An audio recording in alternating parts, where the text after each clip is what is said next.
Yes, you are able to see the whiteboard? Yes, sir. Yes, fine.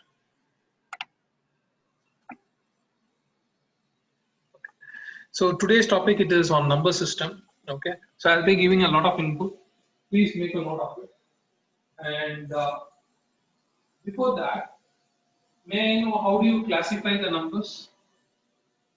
How do you classify numbers?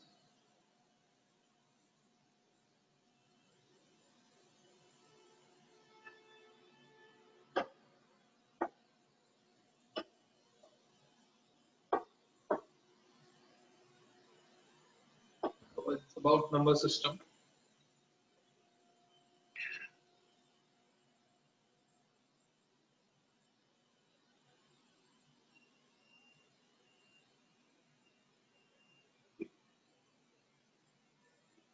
So we classify numbers system. Okay, we classify numbers from into two. We classify numbers into two. One is real numbers, second imaginary.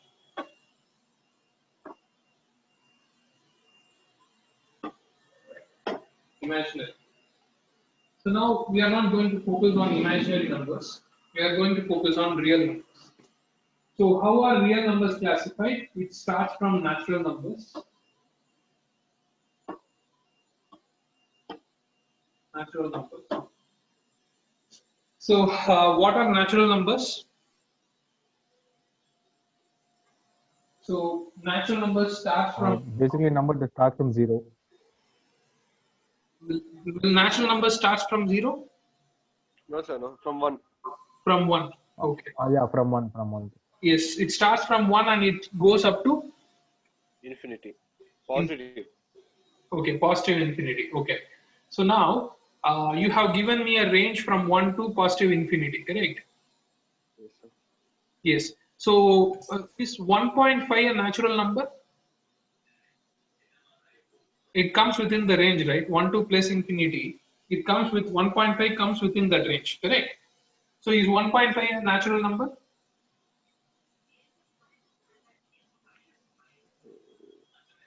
No. Why not?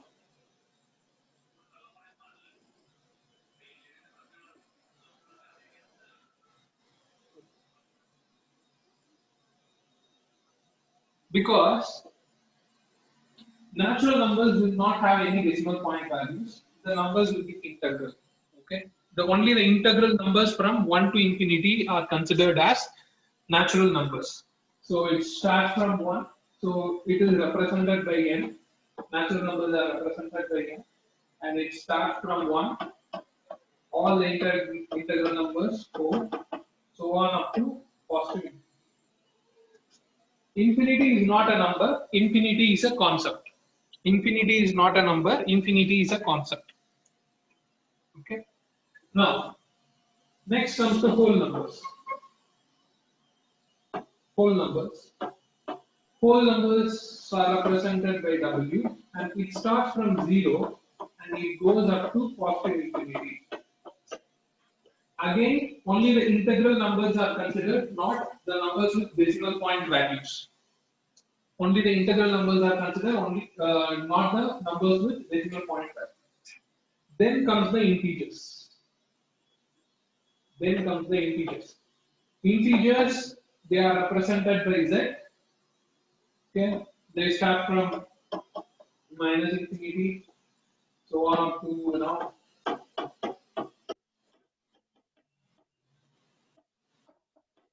Goes on. Okay. Again, integers will not have any decimal point values, only integral numbers, negative integral numbers, positive integral numbers, and 0 are considered to be integers. Okay. Remember, 0 is neither positive nor negative. 0 is neither positive nor negative. The number 1, okay, 1 is neither prime nor composite. 1 is neither prime nor composite. Okay. The first even number is 0. The first even number is 0. The First even number is 0. First odd number is 1. First odd number is 1. Okay. 0 is neither positive nor negative. 1 is neither prime nor composite.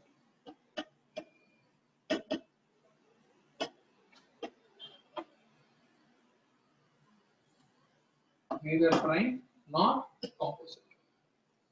Here. Okay. So now let's come to the next part. What are rational numbers? Any idea what a rational number is? Any idea what a rational number is? They are denoted by A by B. Okay. What are A by B? Where A and B are positive integers. Yes. A and B are they positive? No. They are just integers. Yes. A and B belongs to integers. Yes. And one more condition. Where A is greater than B. No. It's B should Right. not be equal It's to B is B and B is not. Okay. yes. Okay.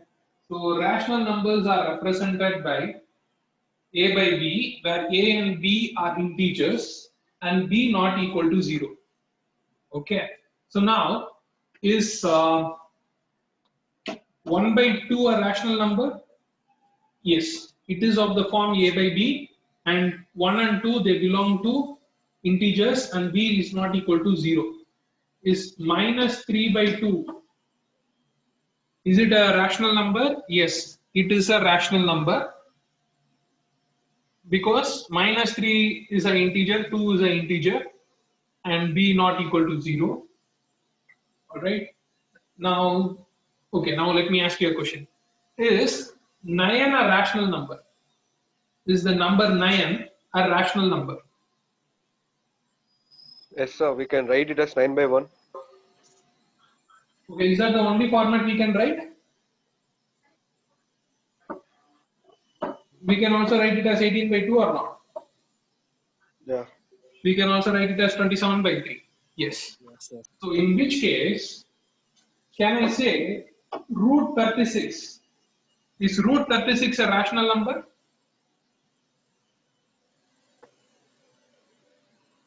What is root 36? 6. Or minus 6 or not? Yes. It's plus or minus 6. Okay. So some have a misconception that if I write a number in root, they are not rational numbers. No, it is not. Okay. Now any number which is of the form A by B and A belongs to integer and B not equal to 0 can be a rational number. Okay. Now another added point to rational number is any recurring decimal. Any recurring decimal is a rational number. Any ending decimal is a rational number. Any recurring decimal is a rational number.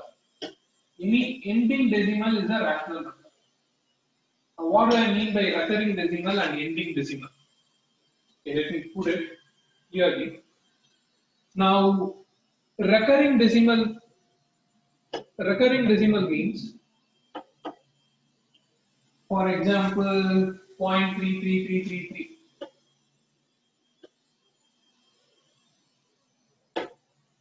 0.33333 go on, or 0.3 bar. Okay, when something is recurring and I can put a bar over that number, it means the number is repeating itself infinite times. Okay, so now this I can call it as a recurring decimal. The reason is this can be written in the form of 1 by 3. This can be written in a form of 1 by 3, which is a rational number. As well, any ending decimal. Any ending decimal. Ending decimal means like 0.25, which can be written as 1 by 4. 0.5, which can be written as 1 by 2. Okay, so any ending decimal is a rational number, any recurring decimal is a rational number. Now, what will be irrational numbers? Irrational numbers are those which are non-recurring, and non-recurring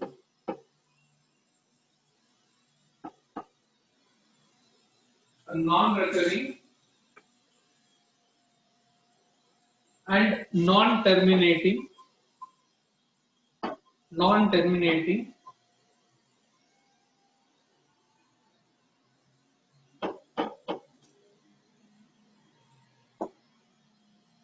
decimal is a rational number.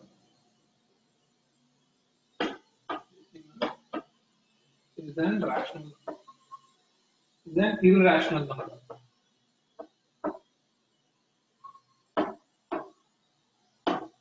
Okay, any non-recurring and non-terminating decimal is an irrational number.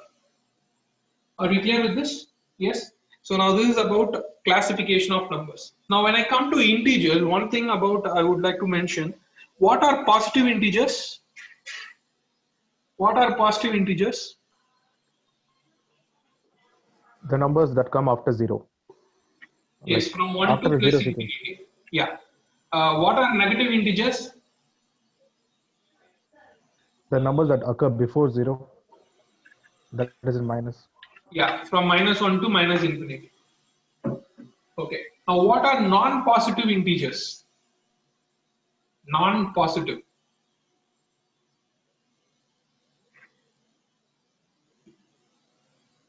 Non-positive.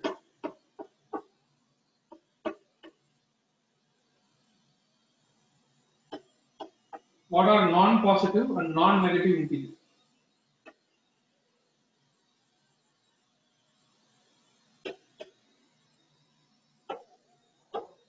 Okay, non-positive means I have to eliminate all the negative things. So non-positive integers start from 0, all whole numbers. Non-negative means 0, -1, -2, -3, so on up to infinity. Okay, so I just have to eliminate this side and that side. That's it. Okay, so that's it. Non-positive and non-negative. Because I can include 0 because I should eliminate all the positive integers, and 0 is neither positive nor negative. All right. Now let me start with the concept divisibility rule. Okay. So what is the divisibility rule for 2? The numbers that end with even. Okay. What is the divisibility rule for 3?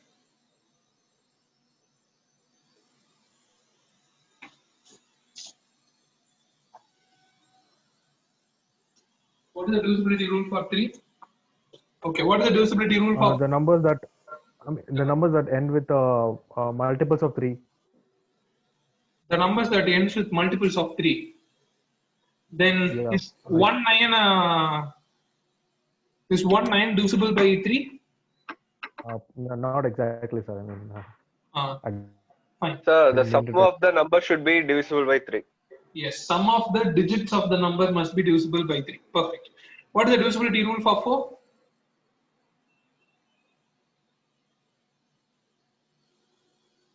Okay, so this is what happens when we remember a rule, right? So let me start with something how you can frame your own divisibility rule with any number given. Okay, now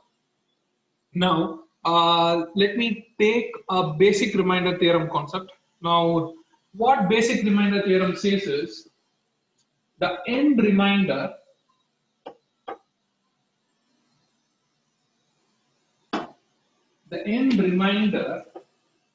is sum or difference or product.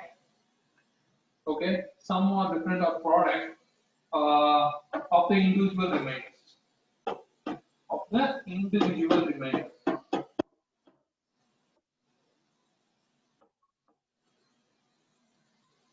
So what do I mean by this? Okay, now if I have to check if 1 or 2 is divisible by 7. Okay. What is the remainder when 102 is divisible by 7? When divided by 7 is when 102 divided by 7. So by normal division method, what we do, 102, 7 ones are 7, balance 3, 2, 7 fours are 28, and we will find the remainder to be 4. So now this is what I am talking about, the end remainder. Okay, so the final remainder which is less than the divisor. Okay, now that remainder will be either sum or difference or product of the individual remainder. Now where does that individual remainder comes is, now how we are going to split this numerator. Okay, how we are going to split this numerator. This I can split it like 51 plus 51. What is 51 plus 51? 102 upon 7. The same thing I have rewritten as 51 plus 51 upon 7. Now, what is the remainder when I divide 51 by 7? Positive 2. What is the remainder when I divide 51 by 7? Again, positive 2. What is the operator I used here? Plus. So, the end remainder will be sum of the individual remainder. What are the individual remainders? 2 plus 2, which is 4. Which is 4. Or this same 102, I can write it as 51 into 2 upon 7. Now what is the remainder here? 2. When 2 divided by 7, what will be the remainder? 2 only. So what is the operator I used here? Product. So the end remainder will be product of the individual remainder, which is 2 into 2, 4. Which is 2 into 2, 4. Got it or not? Now, if I split the same like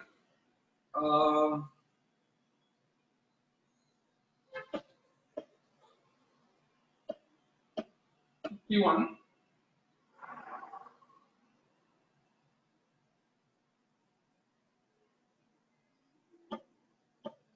plus 13 plus 30 upon 7. The same 102 I am splitting it like this. Now here what is the positive remainder? Plus 2. Here what will be the remainder? Minus 1. So how did I get this negative remainder? Sorry, 13 I should divide by 7. So one thing is, ones are 7, the positive remainder is plus 6. What will be the negative remainder? Minus 1. Now, to understand the positive remainder and negative remainder concept, now you have 13 chocolates with you and I'm going to take 7 chocolates at a time. Okay, how many times I can grab a set of 7 chocolates from you? Now one way of doing it is I can grab only one set of 7 chocolates from you and I'll be, you will be left out with 6 chocolates. But the number of times I grab, still you're having the chocolate, so I can grab it twice. Okay, so if I grab it twice, I must have had 14 chocolates with me, but since you got only 13 chocolates, I'll be short of how many chocolates? 1 chocolates. So that is why minus 1. So this is how we can understand positive remainder and the negative remainder. Clear or not? Okay, so, and one more interesting thing, if you note, if you just add the numbers, leave the sign, plus and minus. If you just add the positive and negative remainder, which is 6 and 1, you will get the divisor. You will get the divisor. Okay, which means if you just add the numbers, leaving the sign of positive and negative remainder, you will get the divisor. For example, if I divide a number by 9 and I get a negative remainder of 5. So what will be my positive remainder? It will be 4. So negative remainder and positive remainder, the numbers will give me the divisor. Okay. So now, okay, let me get back to this point. Okay. So now the same 102 I have written it as 51, 13 and 38. Correct. So it is plus 2 minus 1 and here it would be plus 3. It would be plus 3. So what is the operator I use here? Plus. So the end remainder will be sum of the individual remainders. So 3 plus 5, 2. 3 plus 2, 5. 5 minus 1. Again it is 4. Again it is 4. Understood the basic remainder theorem concept or not? Understood what I am telling? Are we clear? Yes? Guys, are we clear? So why did you take negative remainder, sir? See, in some cases, negative remainder will minimize our work. Okay. Now, if I had put 6 there, 6 plus 3 plus 2, 11. Correct. Again, 11. Okay. Yeah, again 11 divided by 7, you have to do one more process. But here Yeah, that yeah, is, yeah. So whichever is minimal, we can take it.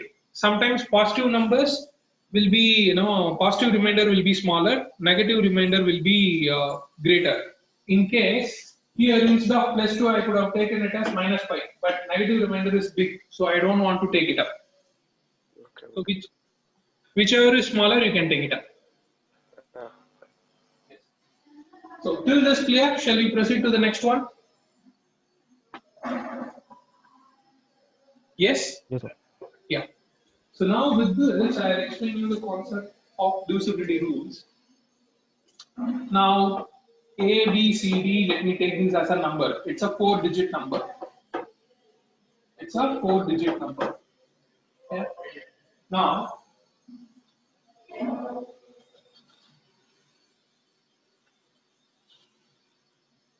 how will we write this? A1000. Like for example, if we read a number like this, 1324. Okay. So now we will write this as 1000 plus 300 plus 20 plus 4. Correct. So likewise, here also we will write this as 8000, B100, C10 and D. So when we add this, we will get A, B, C, D or not. So likewise, when we add this, 1, 2, 1, 3, 2, 4, we will get it. 1, 3, 2, 4, we will get it. So the same thing can be written as what? A into 10 power 3 plus B into 10 power 2 plus C into 10 power 1 plus D into 10 power 0. We can write this way also or not. The same thing I have rewritten in a horizontal way. This much is clear? Yes? Now, I have to check whether Yes, sir. ABCD is divisible by 2 or not. Now, this is one pair, this is one pair, this is one pair, this is one pair. Now, what the basic remainder theorem says? The end remainder will be either sum or difference or product of the individual remainders. Correct or not? Now, A into 10 power 3. Okay. Now, A divided by 2, the remainder will be A. 10 power 3, 1000 is divisible by 2. Now, now here the operator uses this product. So, what will be the end remainder? End remainder will be 0. Here also 100 into B. So, B into 0, the end remainder is 0. C into 10. C into 0, the end remainder is 0. Here D into 10 power 0 is 1. So 1 divided by 2, the remainder is 1. So here the end remainder is B. Now what happens? What is the operator used? Plus. What will be the end remainder? 0 plus 0 plus 0 plus D. So D should be divisible by 2. So D should be divisible by 2. So that is the reason why. So what are the values D can take such that the remainder will be 0? So D can take all even values. Okay, starting from 0. So what are the values D can take? D is a single digit number. 0, 2, 4, 6, 8. These are the 5 values D can take. 0, 2, 4, 6, 8 are what numbers? Even numbers. So that is why any even number is divisible by 2. So this is the concept for divisibility rules. Okay. So with this, Let me teach you how we can frame divisibility rule for 3 and 9. Same A, B, C, D let me take. So this is A into 10 power 3 plus B into 10 power 2 plus C into 10 power 1 plus B into 10 power 0 upon 3. Now, what do we know? What is 10 power 0 by 3?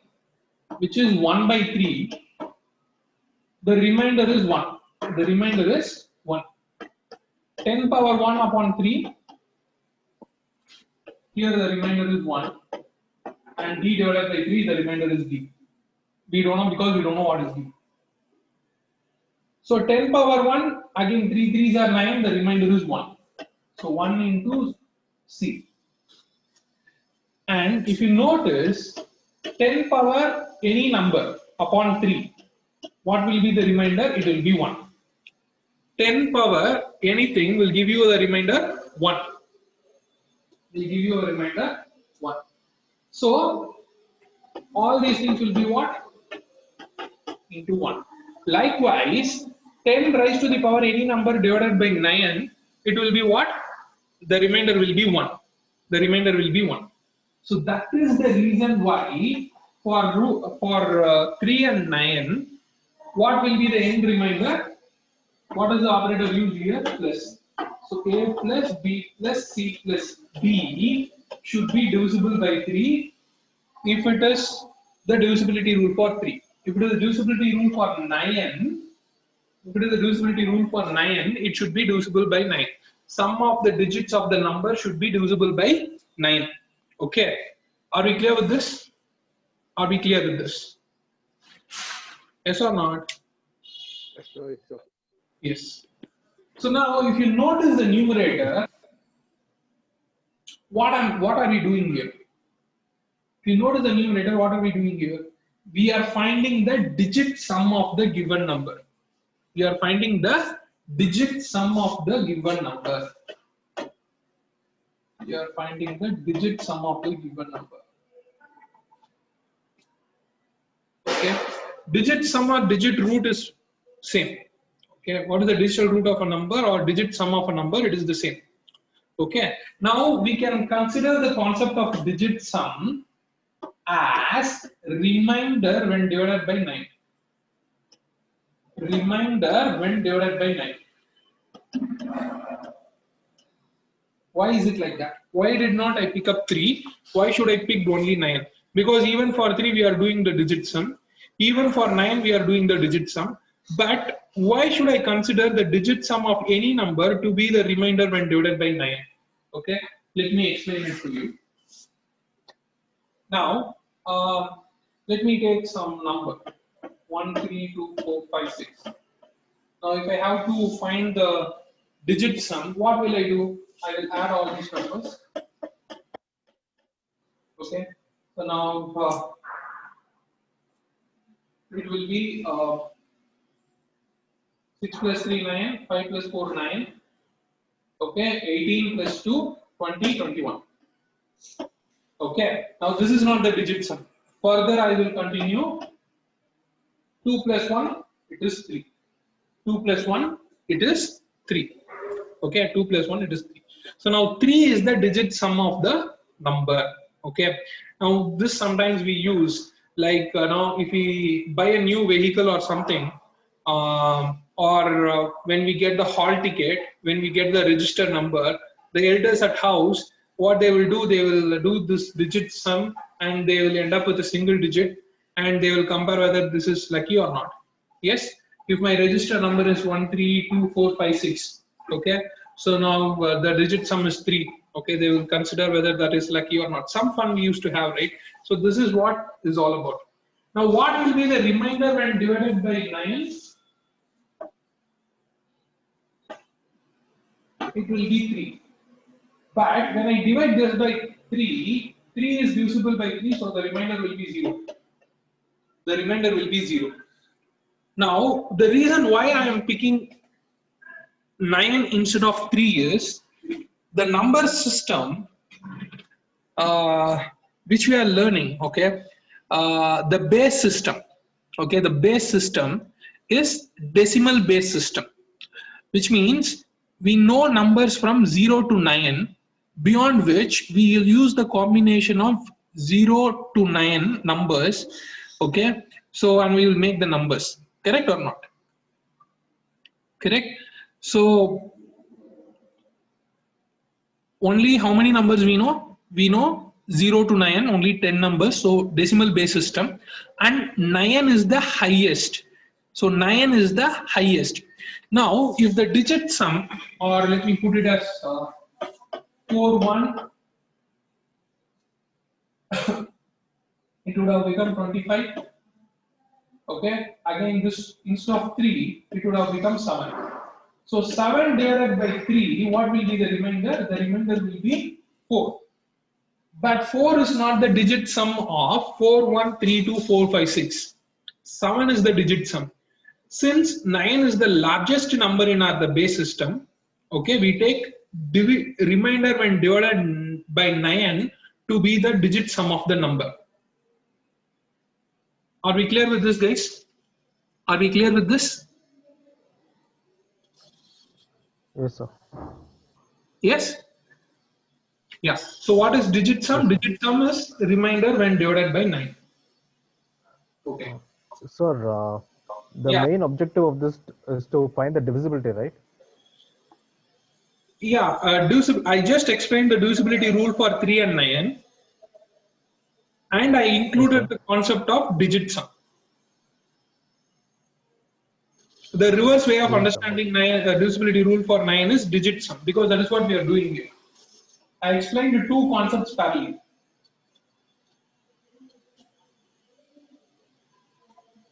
But the objective is remainder only. Whatever be the remainder, it is going to be the digit sum, and the same would be the remainder. Okay, sir. Yeah. Now, let me take you through the divisibility rule for 7 and 11.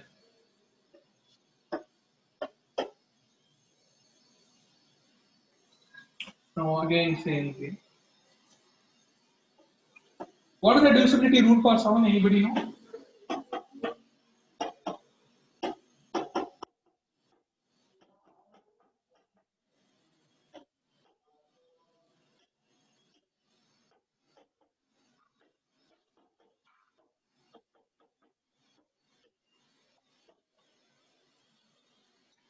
Divisibility rule for 7.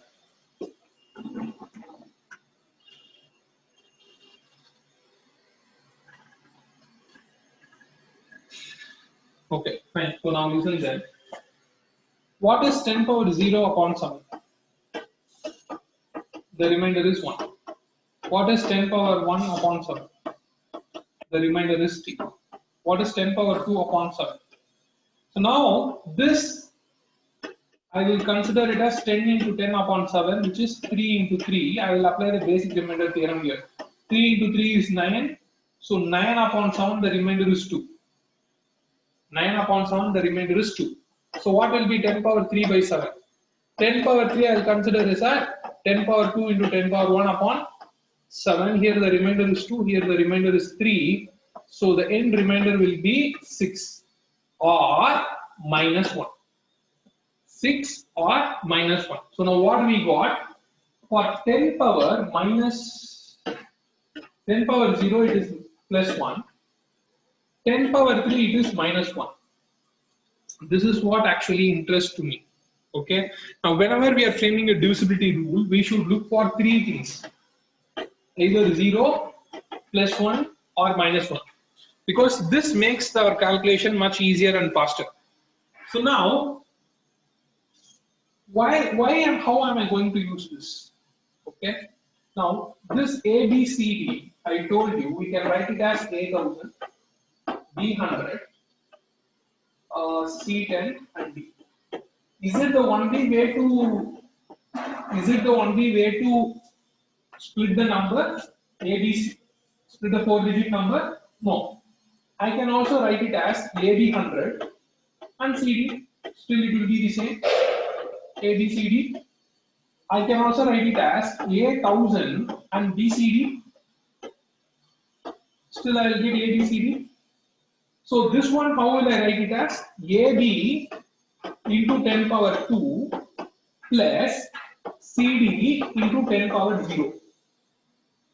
Now this, how will I write? A into 10 power 3 plus BCD into 10 power 0. So here it is A into 10 power 3, B into 10 power 2, C into 10 power 1, D into 10 power 0. So it depends on how we split the number. Still, I am going to end up with ABCD. Am I clear with this? This part is clear? Yes, sir. This part is clear or not? Yes, sir. Yes. So, what I'm going to do is, we found that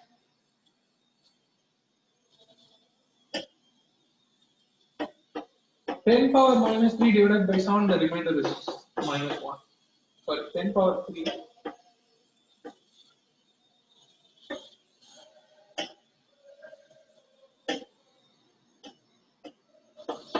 10 power 3 by 7, the remainder is minus 1. And 10 power 1 upon 7, the remainder is, sorry, 10 power 0.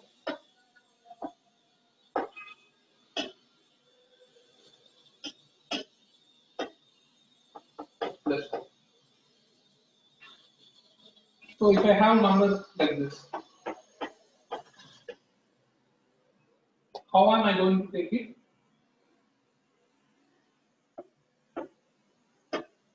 It's a 9-digit number. So how this 9-digit number I'm going to divide by 7. So what I'm going to take it as? I'm going to take it as ABC 1000, or sorry, not 1000. ABC followed by 6 zeros, DEF followed by 3 zeros, and GHI. I will consider this to be the triplets. So ABC, DEF, GHI. You got the point? Yes? So this is how I can split. So now what it will become? Into 10 power 0. So DEF multiplied by 10 power 3 and ABC multiplied by 10 power 6. 10 power 6. So the same thing can be written as what? ABC into 10 power 6 plus C ABC DEF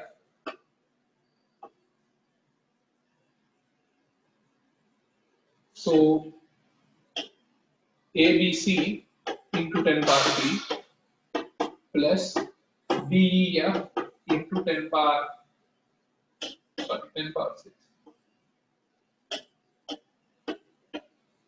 10 power 3 plus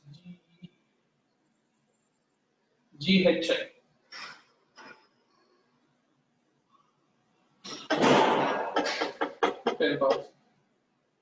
upon 7.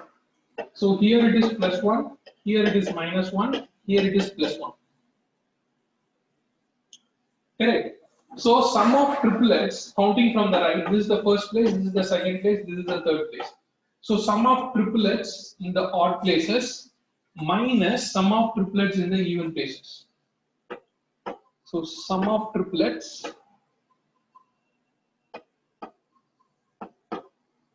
in odd places minus sum of triplets in even places.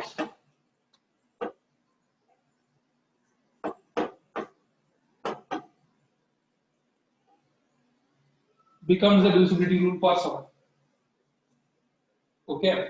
Now if I have to write 1, 2, 3, 4, 5, 6, 7, 8, 9, what is the remainder when divided by 7? So this plus this minus this will give you the answer. So 789 plus 123 will give you 912 minus 456. So it will be 6. So 90 minus 45, 45. So it will be 456. So now you can divide this straightly. 7. 7 6 are 42 and 36. So 7 5 are 35. The remainder is 1. The remainder is 1. Which means 455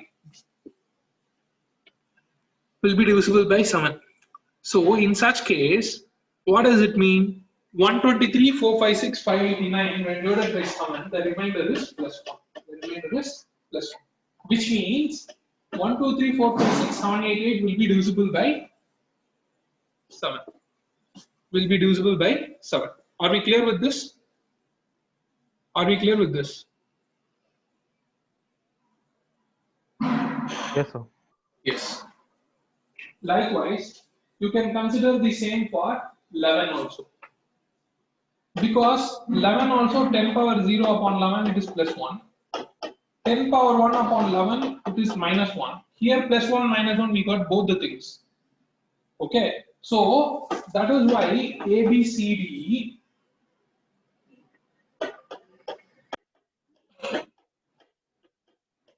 So it will be plus 1, minus 1, plus 1, minus 1.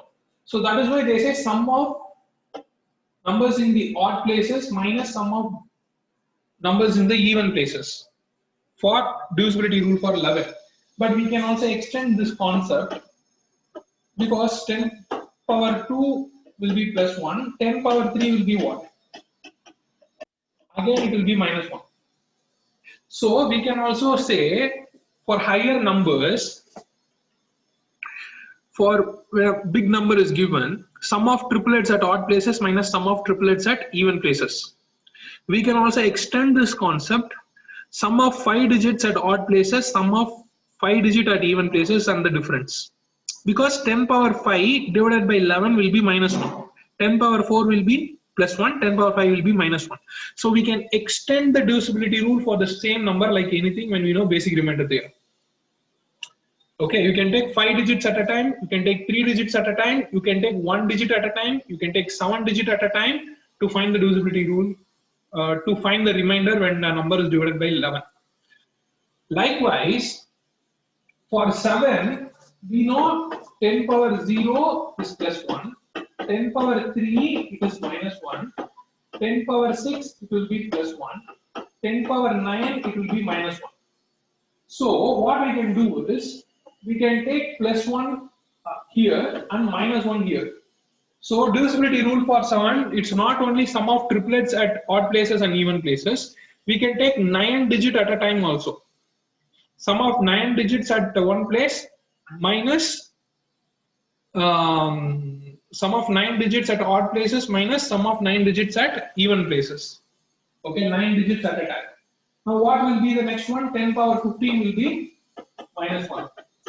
Because, sorry, not 10 power 15. Yeah, 10 power 15 will be minus 1. Because 3 to 9, what is the difference? 6. 9 to 15, what is the difference? 6. So what will be the next number? 10 power 21 will be plus 1. Or sorry, will be minus 1. 10 power 21 will be minus 1. So you can extend the concept as much you want. 15 digit, 21 digit, like that. Okay.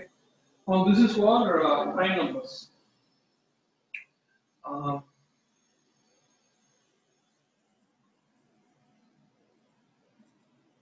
Now the same thing applies to 13. Now 13 into 63 equals 999.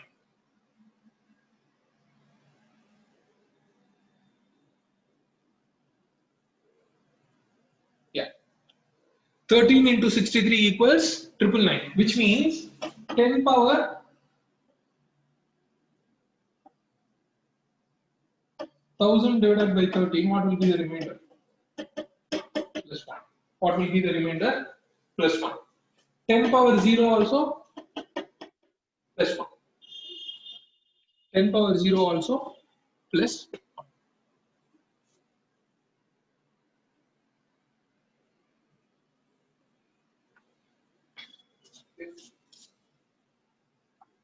So we can take 3 digits at a time and we can do it.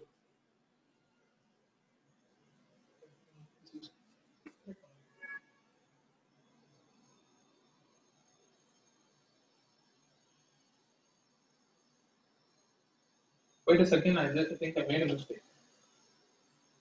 Um,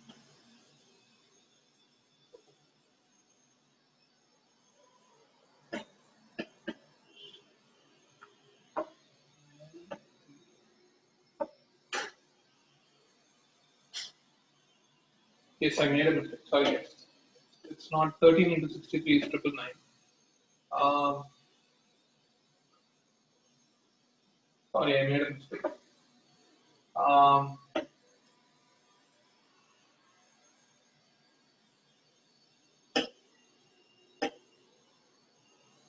I think 10 power 0 it is plus 1. 10 power 1 it will be 10 power 1 divided by 13. It will be minus 3. 10 power 2 upon 13. It will be minus 4. So 10 power 3 upon 13, it will be minus 1, I guess. Yeah. 4 into 3 is 12. So minus 1. So 1001. So 1001 is a multiple of 13. 1001 is a multiple of 13. So which means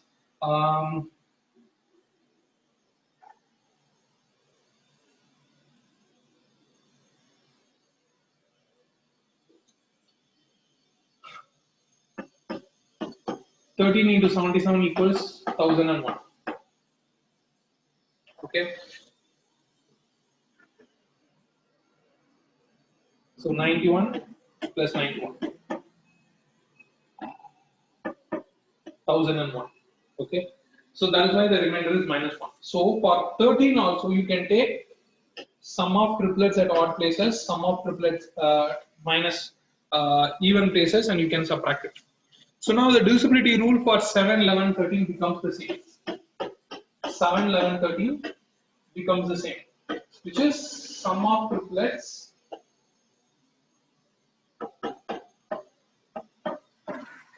odd places minus sum of triplets at even places. That will be the divisibility rule for 7, 11, and 13. Are we clear with this, guys? Are we clear with this? Yes, sir. Yes. Now, I will teach you what is a. I'll teach you a concept, okay, based on the remainder theorems by various things. Now, as I told you, we should always look for minus 1, 0, or plus 1. Okay. Now, what this particular, I don't want to tell the theorem name, okay, I'll just give you the concept. Now, what this particular concept says is, when a numerator is divided by the denominator, and when the numerator rises to the power p, the remainder is plus 1. The remainder is plus 1, provided the conditions are n and d must be co-prime. N and d must be co-prime. N and d must be co-prime, and p must be the Euler number of d. Okay, understood the concept? When a number numerator divided by the denominator, when a numerator rises to the power p divided by the denominator d, the remainder is plus 1. When numerator and denominator are co-primes, and p must be the Euler number of d. Okay, so what do you mean? Do you know what is a co-prime is? Any idea what is a co-prime is? Branching of two numbers, sir. I mean, branching a number into two. That's what I mean. I didn't get you. Bracking. Like So yeah, 27 is there for an example. Okay. So 3 9s are 27, right? So 3 and 9 are split. 3 and 9 are co-prime. Is that what you are trying to say? I mean, I think I'm not really sure about it. Okay. See, co-prime means when HCF of two numbers is 1. If HCF of A and B is 1, then A and B are co-prime. A and B are co-prime. Are we clear with this? Yes. Are we clear or not? HCF of A and B is 1. Yeah. When HCF of A and B is 1, for example, now when I say, let me take 27, your example itself, 27 and 25. Now this is what? 3 cube, this is 5 square. So what will be the HCF? HCF of 27 and 25 is 1 or not? Hence, HCF and 25 are co-primes. Yes, 27, the numbers 27 and 25 are co-primes. Okay? Yes. Yes. So, now for co-primes, any consecutive numbers will be co-primes. Any consecutive numbers will be co-prime. Any pair of prime numbers will be co-prime. Any pair of prime numbers can be co-prime. Any pair of composite numbers may be or may not be co-primes. May be or may not be co-primes. The reason is 27 and 27 they are co-primes and both are composite numbers. Whereas 9 and 27 they are not co-primes. Even though they are composite numbers, they are not co-primes. The HCF is 9. HCF is 9. So a pair of composite numbers may or may not be co-primes. May or may not be co-primes, but definitely any pair of prime number will be co-prime. Any consecutive numbers will be co-prime. That is for sure. Now, are we clear with what is co-prime is? Yes, sir. Yes. So now,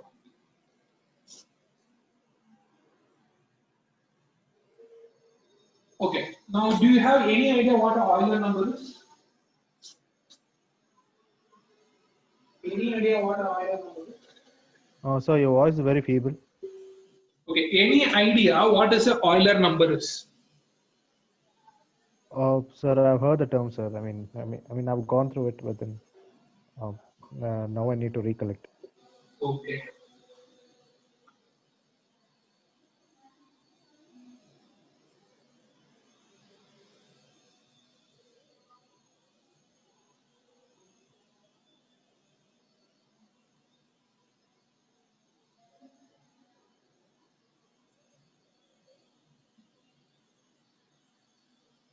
Just a second, guys.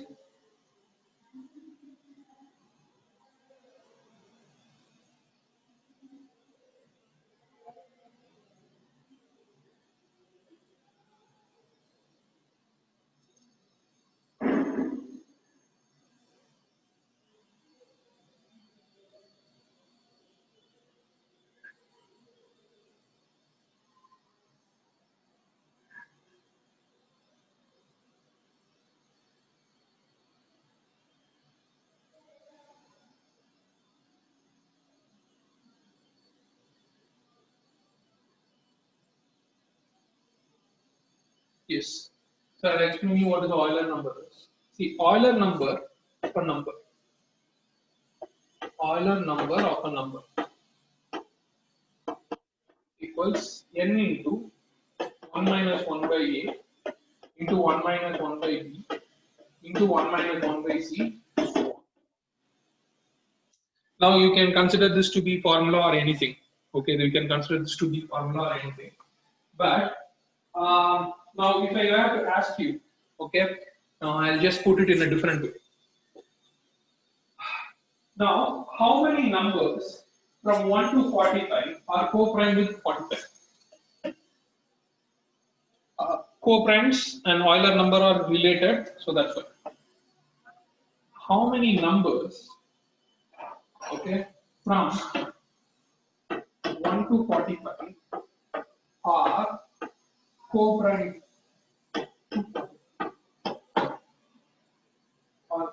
to 45? Now 45 can be written as what? 9 5s are, which is 3 square into 1. Okay. So now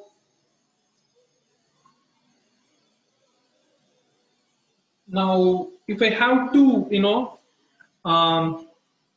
consider this, what are the things should I eliminate? Now we found that 45 is a multiple of 9 and 5, and 9 is a multiple of 3, and 9 is a multiple of 3. Correct? So can I say, so now I should eliminate all the values of all the multiples of 3 or not? I should eliminate all the multiples of 3, as well as I should eliminate all the multiples of 5. Yes or not? Sir, I'm not really sure why you're eliminating the multiples of 3 and 5 here. Like, can you explain it again? Because 3 and 45. 3 and 45 cannot be co-prime or not? Because Yes, sir. HCF will be 3. 6 and 45, again the HCF will be 3 or not? Yeah, again, sir. Yeah, 9 and 45, again HCF will be 9. So all the multiples of 3 we should eliminate or not? Oh, yes, sir. All the multiples of 3 are eliminated. Likewise, all the multiples of 5 we should eliminate or not? Yes, sir. All the multiples of 5 we should eliminate. Correct? Yes, sir. Yeah. So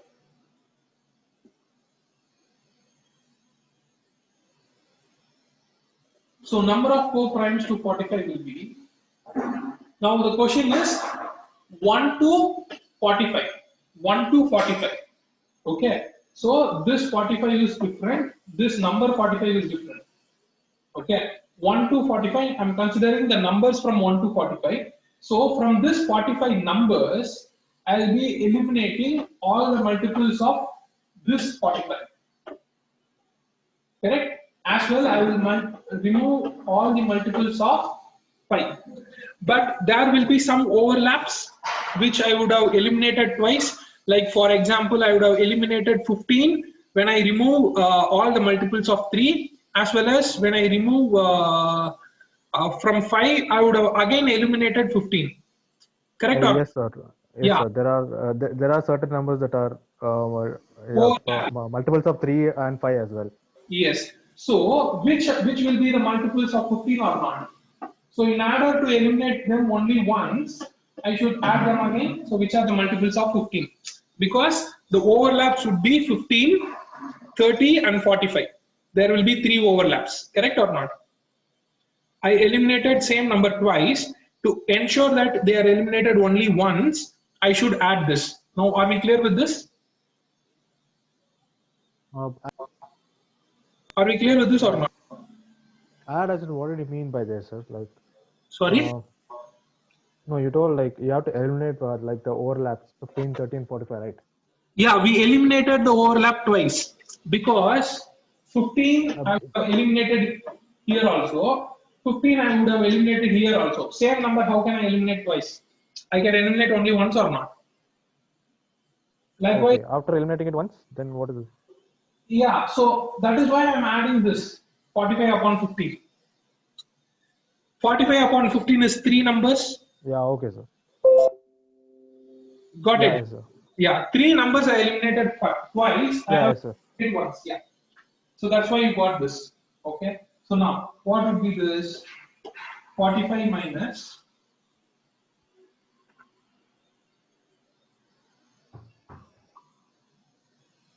So if I take 45 common, it will be what? 1 minus 1 by 3 minus 1 by 5 plus 1 by 50. It would come like this or it would come like this.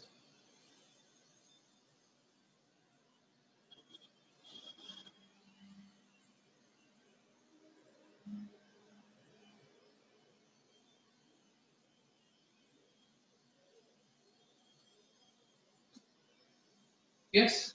So this I can write it as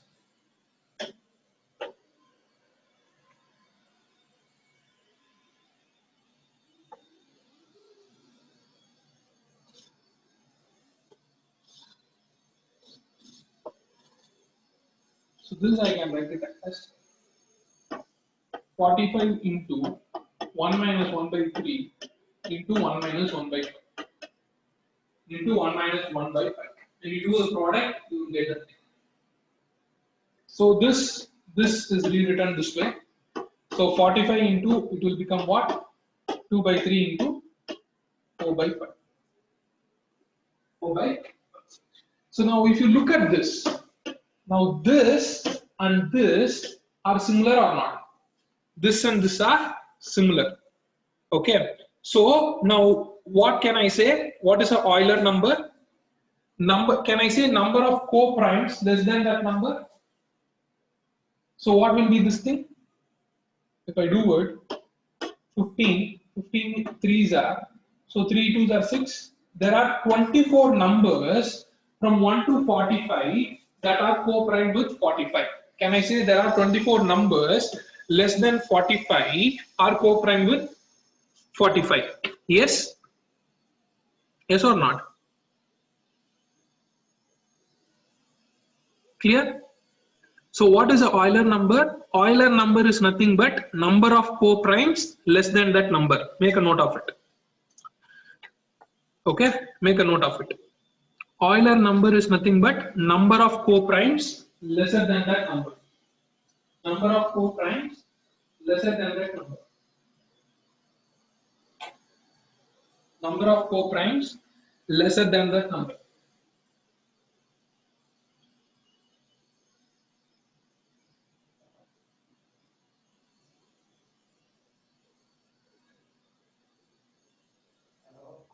Okay, and make a note of it. Make a note of it.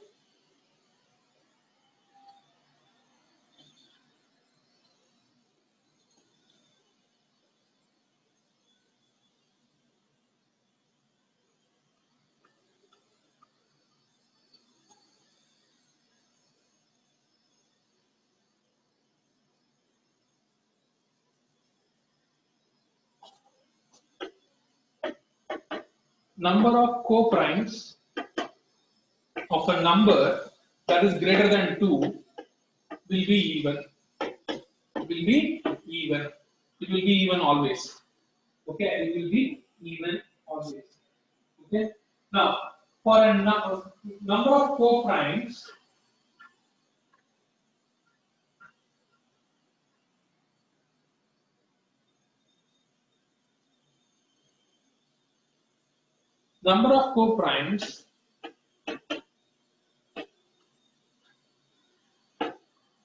less than half the number, will be equal to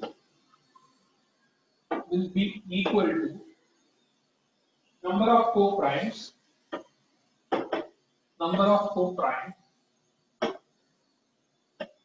greater than half of that number. Greater than half of that number. Greater than half of that number. Okay. And if a number x, if x is co-prime to n,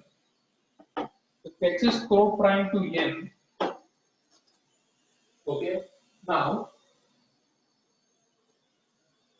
n minus x will also be co-prime to x. Co-prime to If x is co-prime to n, then n minus x will also be co-prime to n. Now, the sum of co-primes. Sometimes we need to find the sum of co-primes. Sum of co-primes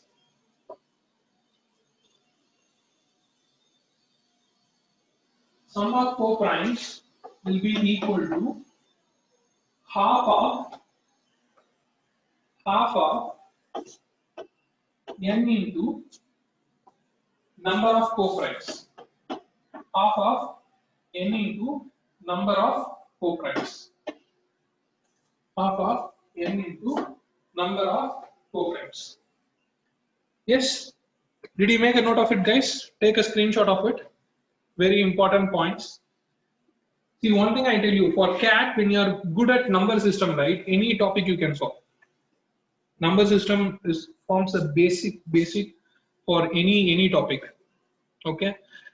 So till this, are we clear? These are the important facts about co-prime. Okay, please make a note of it. I'll give you example for this.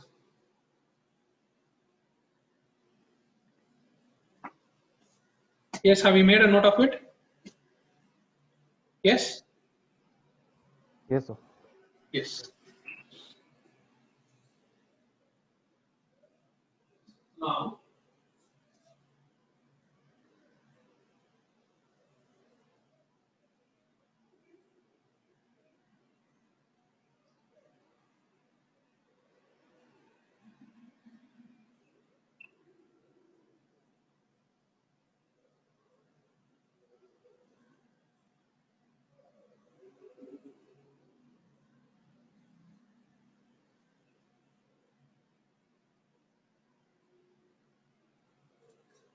yes.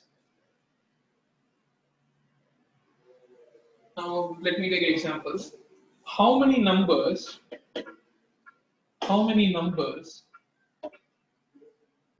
less than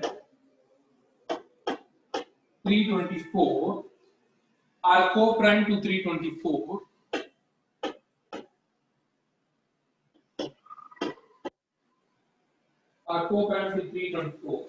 and find the sum of co-primes. Find the sum of co-primes.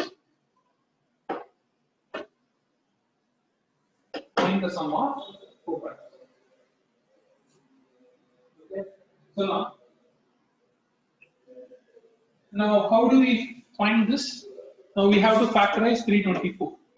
What is factorizing? Factorizing is writing a number as a product of two or more numbers. What is prime factorization? Writing a number as a product of two or more prime numbers. Now 324 is nothing but 81 into 4. So 81 is nothing but what? 4 we can written as 2 square. 81 is 3 power 4. So now 324 is factorized here and it is prime factorized here. Clear or not? So how to find the number of co-primes? That is Euler number of a number. What is Euler number of 324? 324 into 1 minus 1 by 2 into 1 minus 1 by 3. Because what is Euler number? N into 1 minus 1 by A into 1 minus 1 by B into 1 minus 1 by C, so on, where A, B, C, D, so on, are prime factors of the number. Okay. So now what it would be? 324 into 1 by 2 into 2 by 3. So which will be equal to what? 2 2's get cancelled. 324 upon 3. So 108. 108. So there are 108 numbers which are less than 324 or co-prime to 324. Now what will be the sum of co-primes? Sum of co-primes will be sum of all the 108 numbers. Sum of co-primes will be equal to half into 324 into 208. Oh, sorry, 108. 108. So 54. So 54 into 324.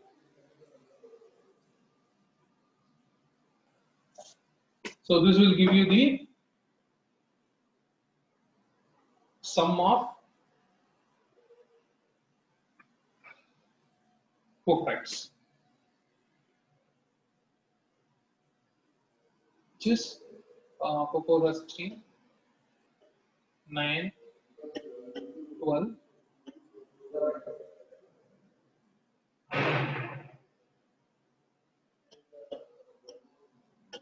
17496. So 17496.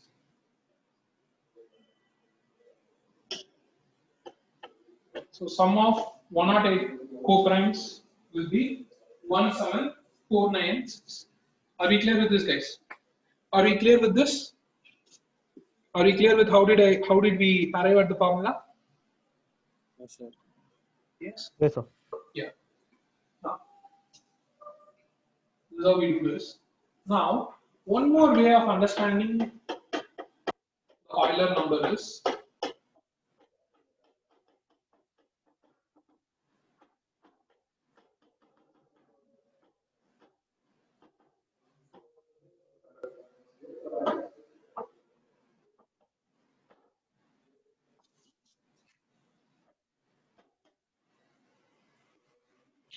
now let me take the prime numbers. What is the Euler number for 7? What are the prime factors of 7? What are the factors of 7? 1 and 7. What are the prime factors of 7? 7 only. So 1 minus 1 by 7, which is 6. Let me take for 3. So 1 minus 1 by 3, which is 2. Let me take for 5, which is 1 minus 1 by 5, which will be 4. Let me take for 11, which is 1 minus 1 by 11, which is 10. So what do we observe here, guys? When we take the Euler number for prime numbers, what do we observe here?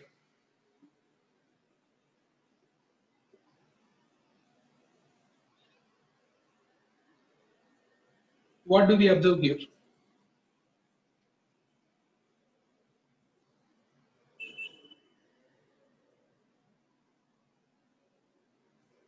Yes, some response.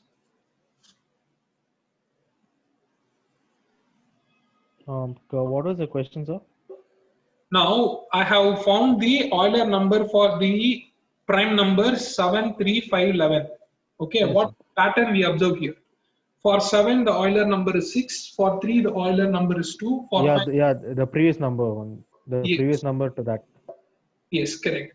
So what is the Euler number? Now here, what is the Euler number for all the prime numbers? One number less than that number. Correct or not? One number less than that number. Okay. So now what is the definition for prime number? What is the definition for prime number? Okay. A prime That number will have exactly two factors, one and itself. Okay, one and itself. Now we can reframe it as, or we can put it in another way. When can put it in another way like if all the numbers less than the number are co-prime with that number. Okay, now for example, how did you get this 6? Let me put 1, 2, 3, 4, 5, 6, 7. 1 and 7 are co-prime, 2 and 7 are co-prime, 3 and 7, 4 and 7, 5 and 7, 6 and 7. So all the numbers less than 7 are co-prime with 7. Correct. So what is the definition for prime numbers? If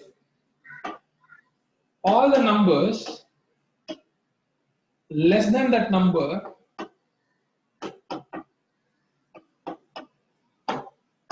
are co-prime with that number,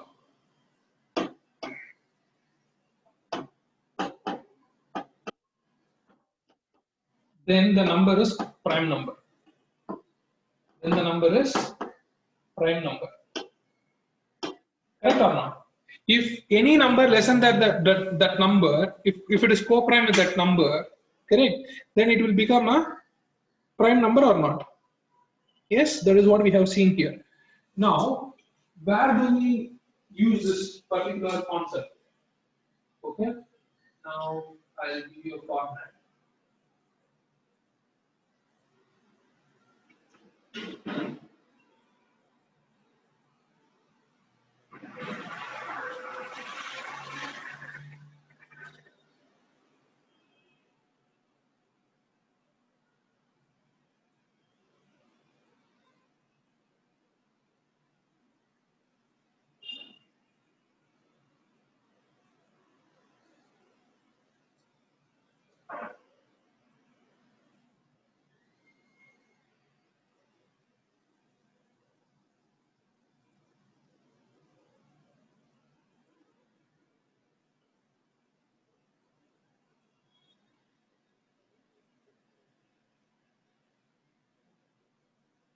Okay, so remember this. I will explain it when I discuss the concept of factors. Okay, now as far as now, consider this.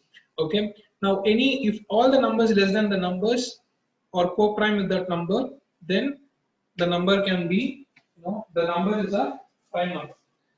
Now, any number greater than 3, any number greater than 3, any prime number greater than 3, okay, any prime number greater than 3 can take the form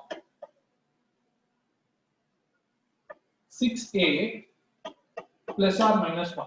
6a plus or minus 1. For example, 7 can be written as 6 into 1 plus 1. 5 can be written as 6 into 1 minus 1. Okay, not necessarily, this particular thing is applicable to all the prime numbers. Okay, for example, 37 can be written as 6 into 6 plus 1, but 35 is 6 into 6 minus 1.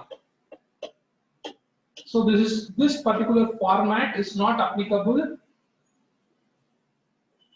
to any number. Okay, but in general, any number greater than 3, any prime number greater than 3 can be written of the form 6a plus or minus 1.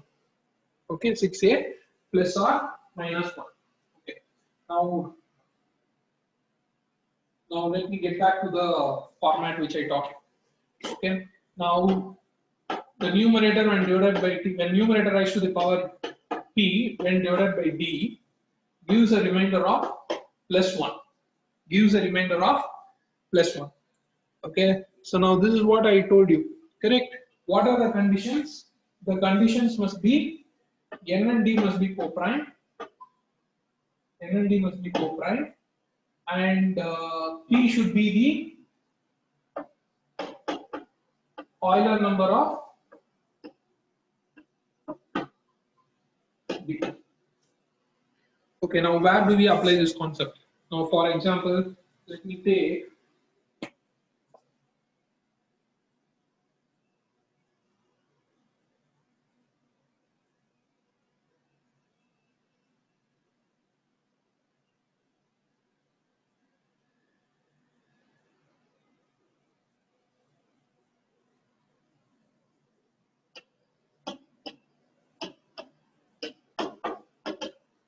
2 power 72 when divided by 7, what is the remainder?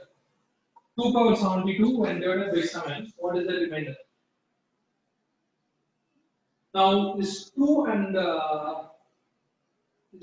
3, sorry, 2 and 7, are they co-primes?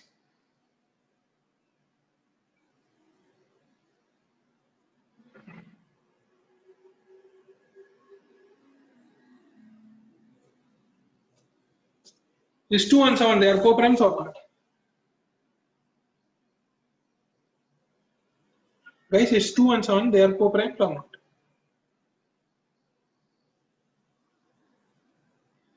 Yes. So 2 and 7, they are co-primes. And what is the Euler number of 7? Euler number of 7 is 6.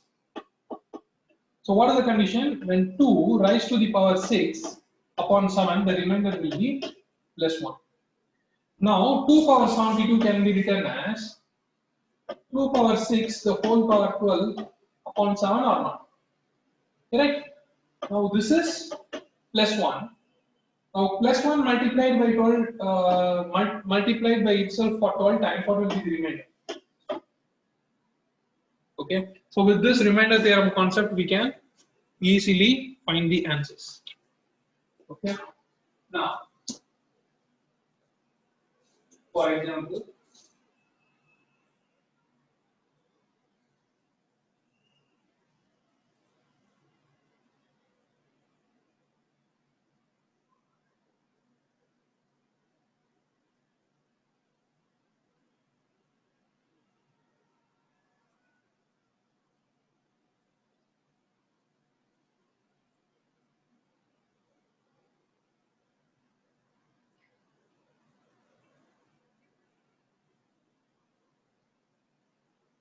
let me take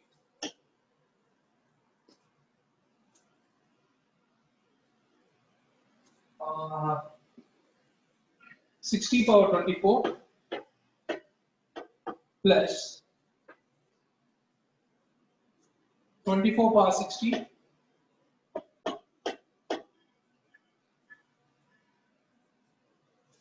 divided by 84. What is the remainder? Sometimes we may have to factorize the numerator, sometimes we may have to factorize the denominator to find the remainder. So I'll teach you both. Okay. Now what is 84? Now 84, we should split 84 such that the factors, the factorized numbers are co-prime. So I will factorize it as 7 into 12. 7 into 12. So for 84, the divisibility rule becomes the number must be divisible by 7 as well as it should be divisible by 12.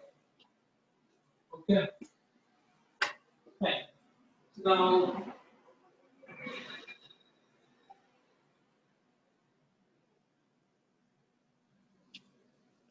Now we have to check whether 60 power 24, 24 power 60 is divisible by 12. Of course, by basic remainder theorem, now 12 5s are 60, the remainder is 0. Here also the remainder is 0. So the end remainder will be 0. So which means 60 power 24 plus 24 power 60 is a multiple of 12. Is a multiple of 12. So I will take it as 12a.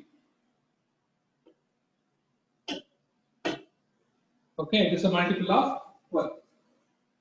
Now, if we have to divide this by 7, so 60 power 24 when divided by 7. Now, what did I say? Is 60 and 7, they are co-primes? Yes, they are co-primes. Because 60 is nothing but 2 into 3 into 5. 2 into 3 into 5 and 7, they are co-primes. Correct? So, which means 60 power 6 upon 7, the remainder will be 1.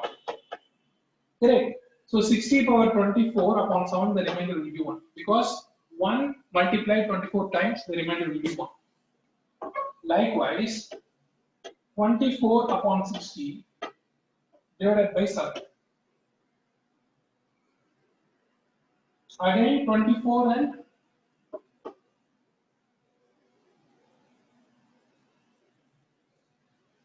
60, they are co-primes, and so 1 power 24 power 6 upon 7, the remainder will be plus 1. So here is 60, so it is plus 1.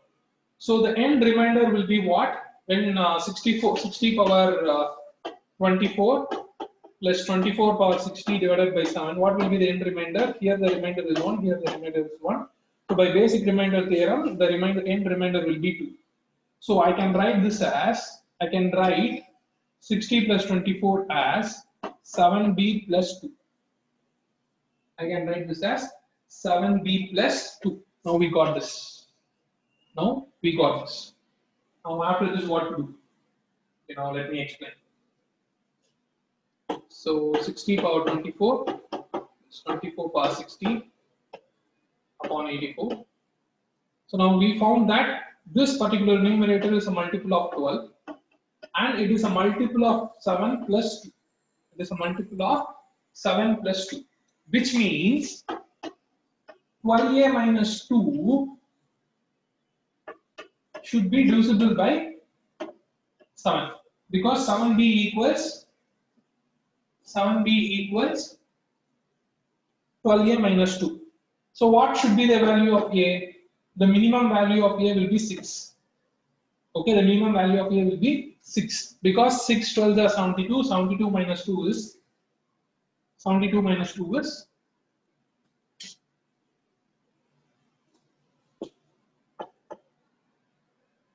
70, so which is divisible by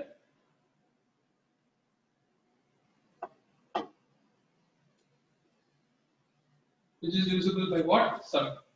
Okay. So now 12a equals 7b plus 2 equals 72. Are we clear with this or not? So this will be the least number when now this number is less than 84 or not? Yes. So now this will be the least number when this particular number is divisible by 84. So the remainder is 72. Now any division is a arithmetic progression. Any division is a arithmetic progression, meaning 72 will be the first number. The next number could be 72 plus 84.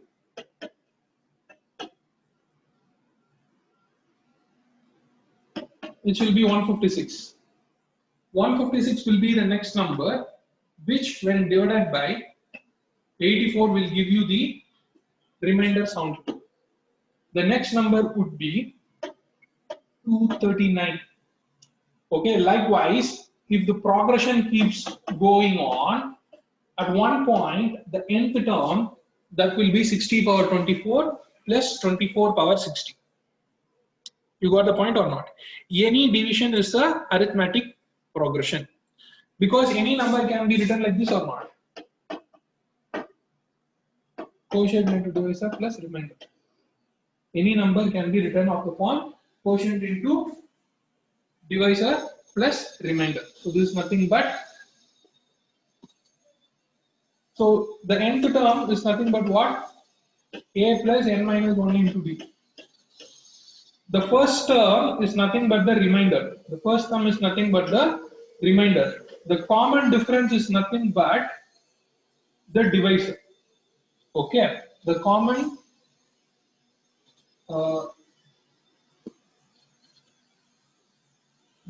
difference is nothing but the divisor, and the first term is nothing but the remainder, and this quotient is nothing but this n minus 1. Okay, so this is the connect between arithmetic progression and normal division. Till this clear?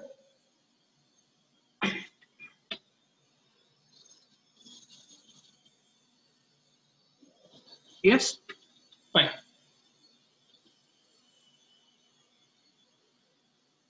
All right. So now,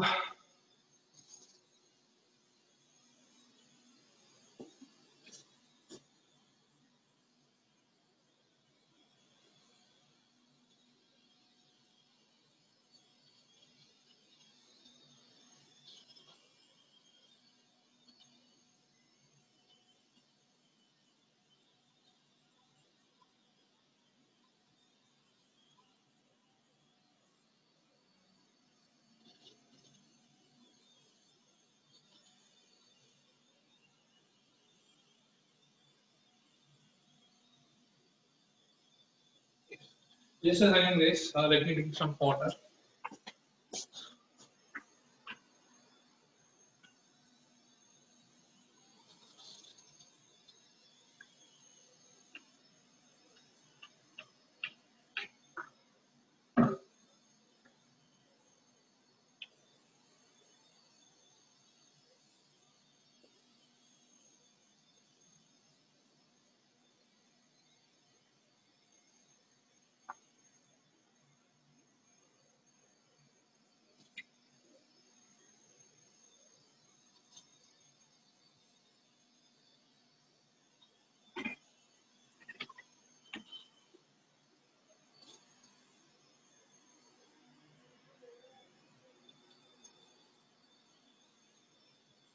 Monik, are you there?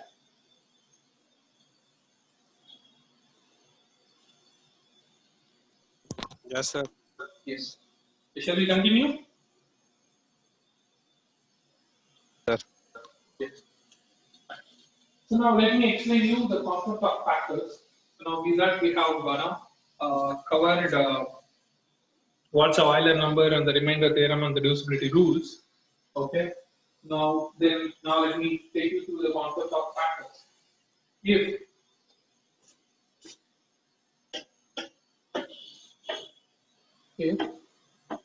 n equals a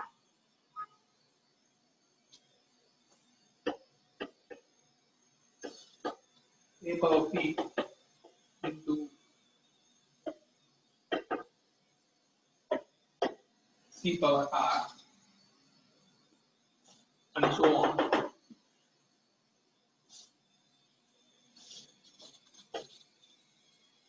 A, B, C are distinct prime numbers.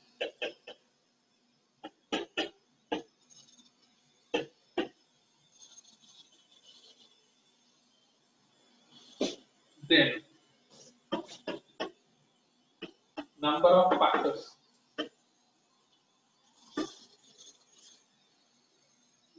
factors of the numbers will be equal to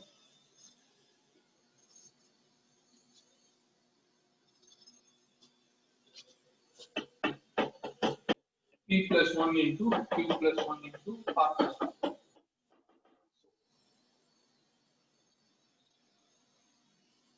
Okay. So now if you ask me why p plus 1 into q plus 1 into r plus 1. Now let me take the number 288. Let me take the number 288. Now 288 is nothing but 32 into 9, which is 2 power 5 into 3 square. 2 power 5 into 3 square.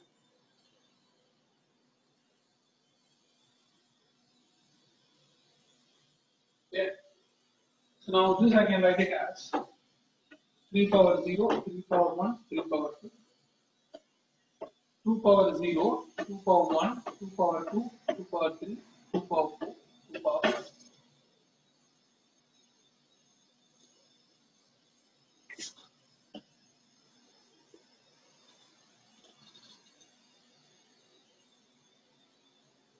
So what would be the thing? So 1 into 1, 1. 1 into 2, 2. Then 4, 16, 32. Because 3 power 0 is 1. So this 3 power 1 into 1, which is 3 into 1, which is 3. And 9 into 1, which is 9. Okay. Now 3 into 2, which is 6. 9 into 2, which is 8. Okay. Now 3 into 4, it is 12. 9 into 4, which is 36. Now 3 3s are 24. This is 72. This is 16 into 3. 16 into 3 is 48. And 9 into 16, 144. And 32 into 3, 96. And 9 into 32, which is the price of this, which will be 288. Okay. So now how many factors are there? Now how many columns are there? 3 columns. Sorry, how many rows are there? 3 rows. How many columns are there? 5 columns. 5 columns. Now 288 is written as what? 2 power 5 into 3 power 2. How many columns are there? Sorry, 6 columns are there. 6 columns are there. Okay, there are 3 columns, sorry, 3 rows and 6 columns. So that is why 5 and 2, it is written as 5 plus 1 into 2 plus 1. So which is 6 into 3, which will be 18 factors. Which will be 18 factors. Are you clear with this? Why are we writing this way? Yes. Are you clear with this or not? Yes? Yes, sir. Yeah. To find the number of factors, you can apply this. Okay. Now, let me take you to the next one.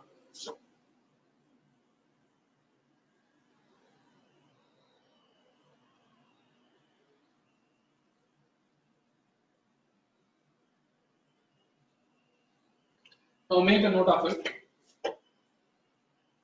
Any perfect square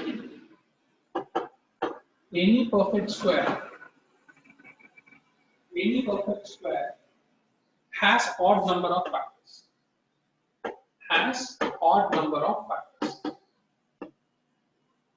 Any perfect square has odd number of factors.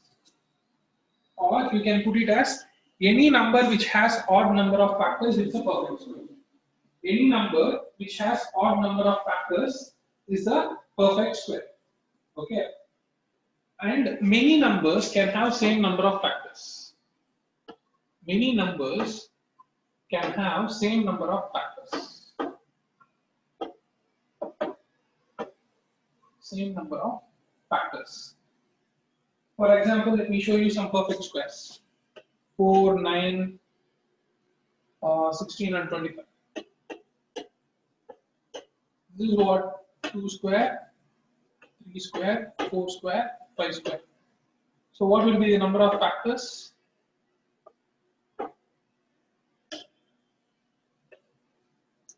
All the perfect square has odd number of factors or not? Correct. Yes, sir. And 81 is nothing but 3 power 4 or 9 square. This will have how many factors? 5 factors. Okay. So any perfect square will have odd number of factors, or any number that has odd number of factors that are perfect squares. Now, for example, let me take 6 and 8. 6 and 8. 6 and 8 is 6 is what? 2 into 3. 2 into 3 means 1 and 1. So number of factors will be 4. So 2 into 2, 4. What is 8? 2 cube. So number of factors will be 4. So 6 and 8 has equal number of factors or not? 6 and 8 has equal number of factors. Likewise, if I take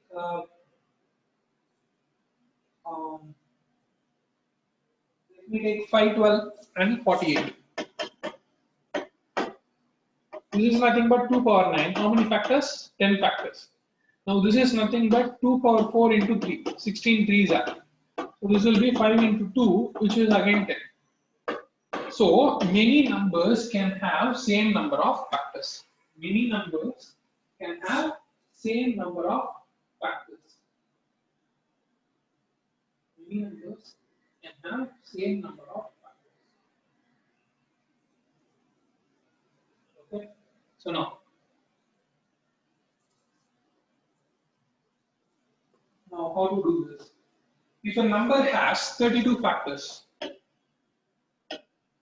if a number has 32 factors,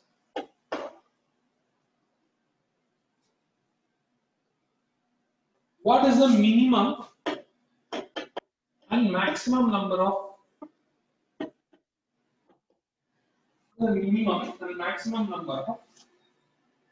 prime factors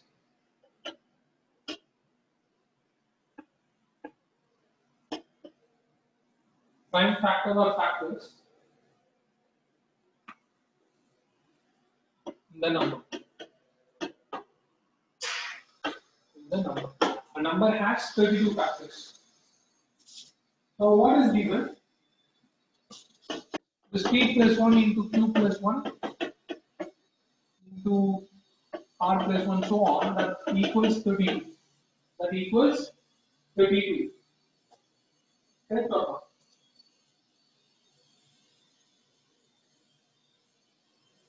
So which means a power 31, a can be any prime number. A can be any prime number. 7 power 31, 5 power 31, 2 power 31. A can take any value, but a power 31. Now a minimum it can have one prime factor because 31 plus 1 is 32. So minimum one prime factor. So what is the maximum? Okay, what is the maximum? 32 can be written as 2 into 2 into 2 into 2 into 2 or not, which is 2 power 5. Which is 2 power 5. Okay, which means A into B into C into D into E. So A power 1, B power 1, C power 1, D power 1, E power 1. So it will be what? 2 into 2 into 2 into 2 into 2. Which is P plus 1, Q plus 1, R plus 1, S plus 1, P plus 1. So what is the maximum it can have? It can have 5 prime factors. 5 prime factors. Here, likewise, if I have to say instead of 32, let me put 24. Let me put 24. Minimum, it is 1. Minimum, it is 1. Okay. Now 24 is nothing but 2 into 2 into 2, which is 8 into 3. So A into B into C into D square.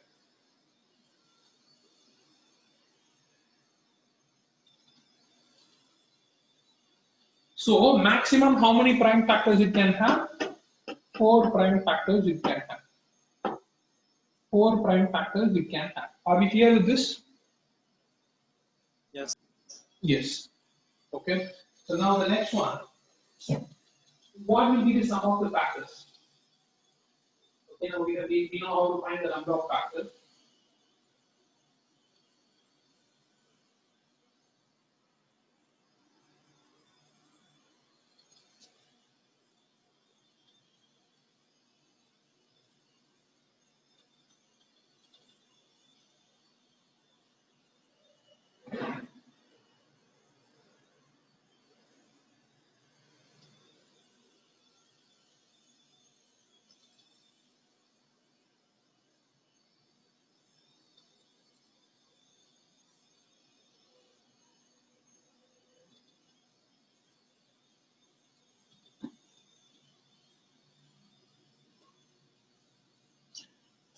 So now make a note of these facts.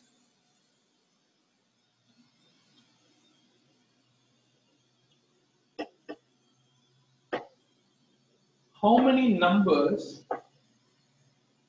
how many two-digit numbers, okay, how many two-digit numbers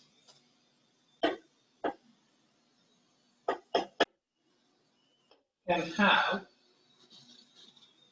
exactly 3 factors? Exactly 3 factors. How many two-digit numbers can have exactly 3 factors? So which means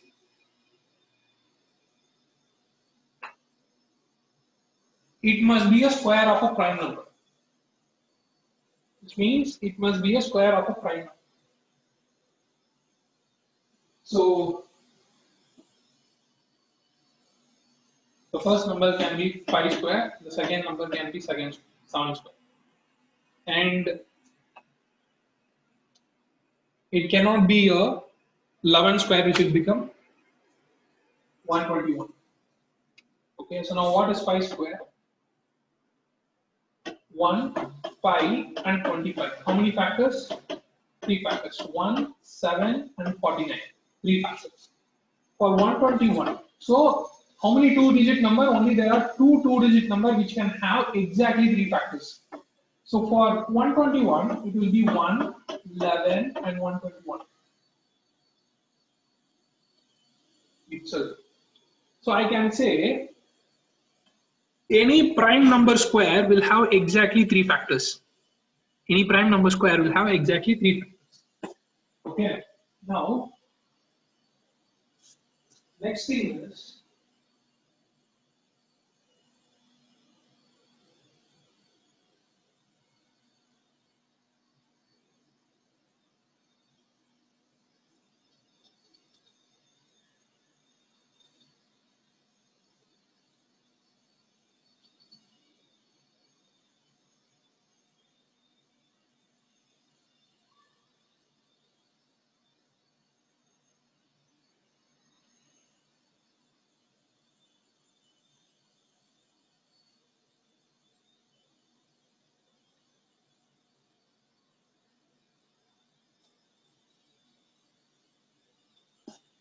as I told you, for perfect squares,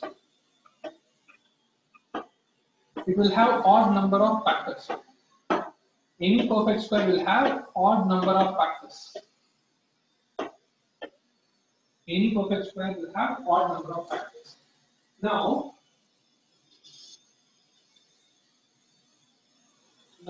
let me take 16 as an example. 16 as an example. What are the factors of 16? 1, 2, 4, 8, 16.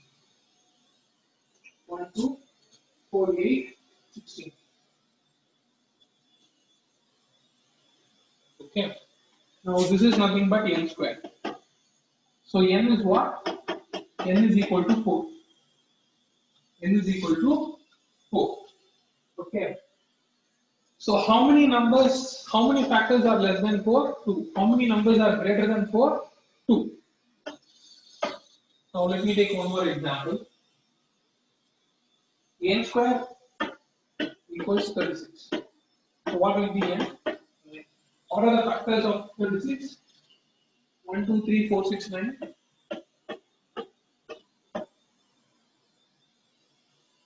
12, 18, 36. How many numbers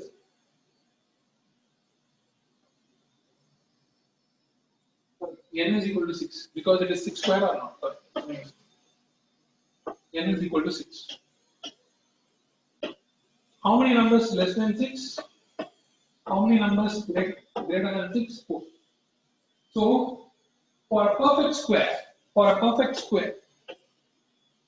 okay, for a perfect square,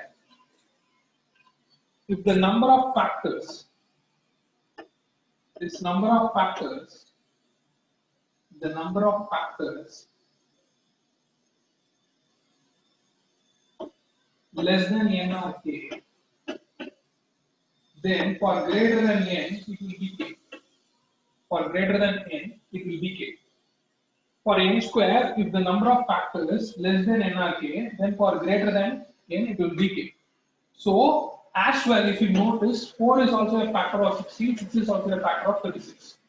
So, the total number of factors will be of the format 2k plus 1 or 2a plus 1 or 2a plus 1.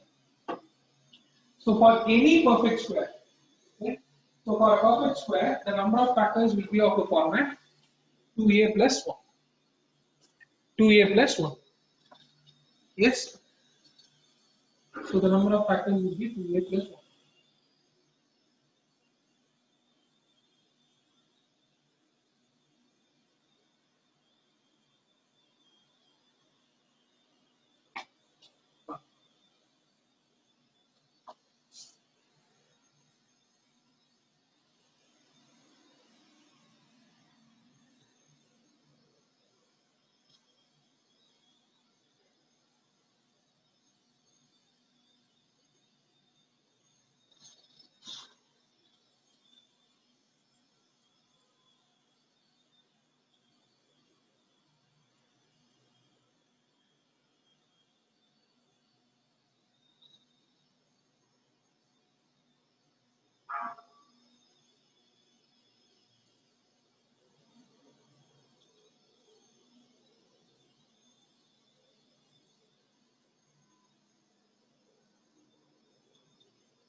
make a note of this.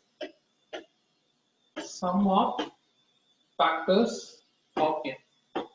Sum of factors of n will be equal to a power p plus 1 minus 1 into p plus 1 minus 1 divided by b minus 1 into p plus r plus 1 minus 1. So on. Meaning, find the sum of factors of the number 72. Sum of factors of 72 is what? 72 can be written as 2 power 3 into 3,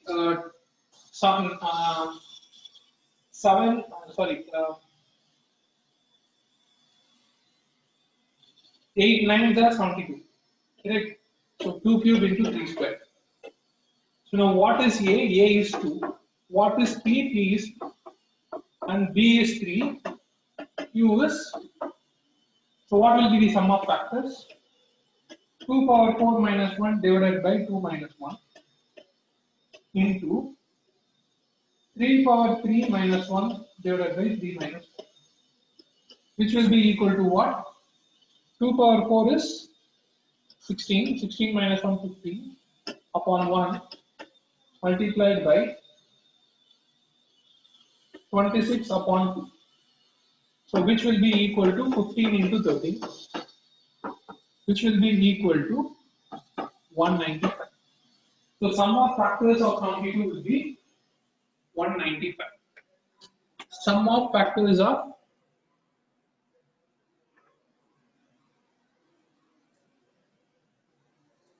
72 will be 195.